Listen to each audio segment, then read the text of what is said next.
online companies.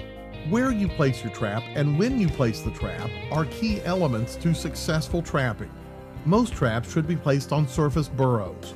Remember, surface burrows are used more actively during the spring and fall and immediately after a warm rain.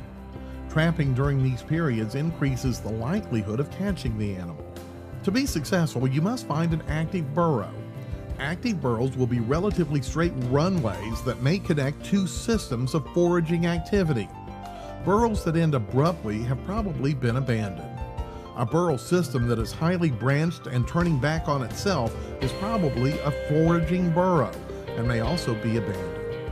Burrows that have numerous mouse holes or breaks are probably not being used. To find a frequently used burrow, tramp down with your foot on each runway. You may want to mark these areas so you can easily find them later. Within 12 to 24 hours, active runways will be repaired. Then you can put a trap in this location. Traps are generally more effective if set in the late afternoon or early evening between 4 and 6 p.m., coinciding with the activity period of the mole.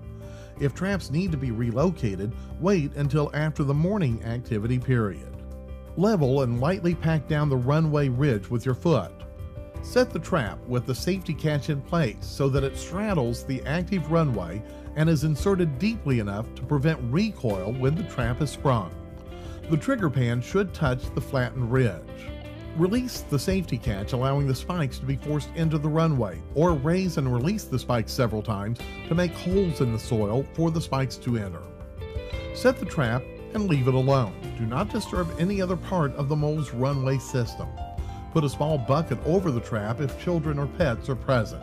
If the trap has not captured a mole in 3 days, the trap was placed in the wrong location, or the runway was disturbed too much. The trap may have been improperly set and the mole detected it. The mole changed its habits and was not actively using the burrow, or you captured all the moles in the general area. If you have an ongoing problem with moles, you may need to set traps during most of the summer. Trapping moles takes patience and persistence.